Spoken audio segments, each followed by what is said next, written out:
আপনি নিজেকে অপূর্ণ ভাবছেন?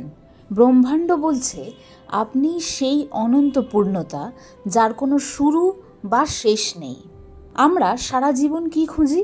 একটু আনন্দ, একটু শান্তি বা একটু পূর্ণতা। আমরা ভাবি এটা পেলে আমি পূর্ণ হব, ওটা হলে আমি সুখী হব। কিন্তু শ্রী রামকৃষ্ণ পরমহংসদেব বলতেন, ভেতরে কামিনী কাঞ্চনের পর্দা সরালেই সেই সচ্চিদানন্দ। স্বামী সর্বপ্রিয়ানন্দ যখন উপনিষদের সেই শান্তি মন্ত্রটি ব্যাখ্যা করেন, তখন আমাদের চেনা জগৎটা ওলট পালট হয়ে যায়। আজ আমরা অদ্বৈত বেদান্তের সেই চরম সত্যে ডুব দেব, যেখানে আপনি অপূর্ণ নন, আপনি সেই পূর্ণম।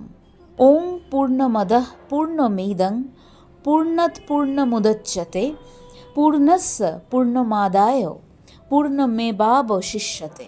এই মন্ত্রটি গণিতের মতো মনে হলেও এটি আসলে চেতনার বিজ্ঞান। সেই ঈশ্বর বা ব্রহ্ম পূর্ণ, এই দৃশ্যমান জগৎ এবং আপনি নিজেও পূর্ণ। পূর্ণমদঃ মানে সেই পূর্ণ, অর্থাৎ ঈশ্বর বা ব্রহ্ম পূর্ণ।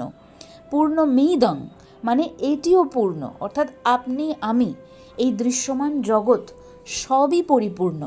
কেন? কারণ পূর্ণ থেকে যা বের হয় তা পূর্ণই থাকে। সমুদ্র থেকে এক গ্লাস জল নিলে যেমন সমুদ্র সমুদ্রই থাকে, তেমনি ব্রহ্ম থেকে এই সৃষ্টি আসার পরেও তার কোনো ক্ষয় হয় না। স্বামী বিবেকানন্দ বলতেন, education is the manifestation of the perfection already in man.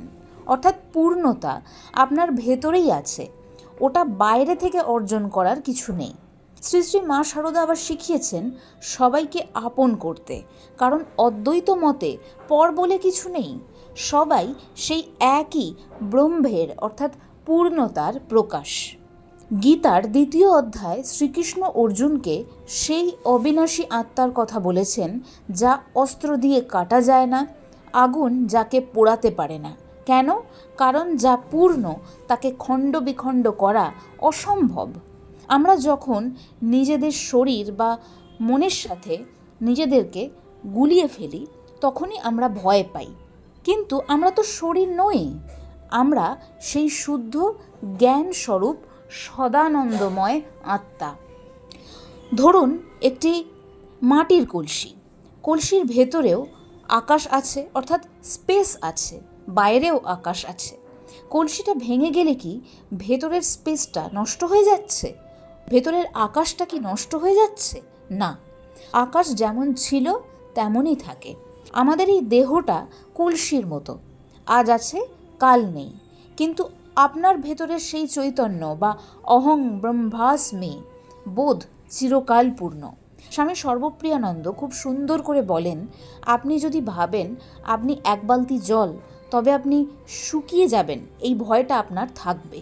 কিন্তু আপনি যদি জানেন আপনি সাগর, তবে রোদ উঠুক বা বৃষ্টি হোক আপনার কিছু যাবে আসবে না। আপনার বর্তমান সমস্যা, দুঃখ, একাকিত্ব এগুলো সব মনের ঢেউ।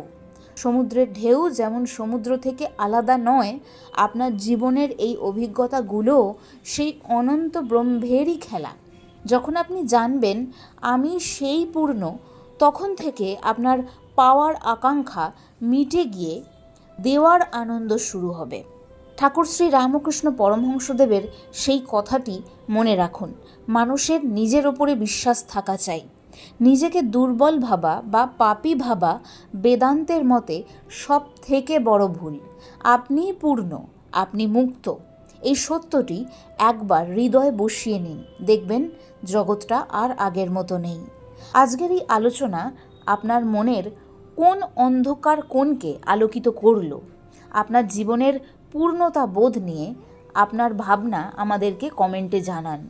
এই জ্ঞান যদি আপনার অন্তরে শান্তি দিয়ে থাকে, তবে স্বামী বিবেকানন্দের চরণে উৎসর্গ করে ভিডিওটি শেয়ার করুন, যাতে অন্যরাও তাদের নিজস্ব স্বরূপ চিনতে পারে। সাবস্ক্রাইব করুন আধ্যাত্মিকতার এই গভীরে আরও ডুব দেওয়ার জন্যে। ওম শান্তি, ওম শান্তি, ওম শান্তি।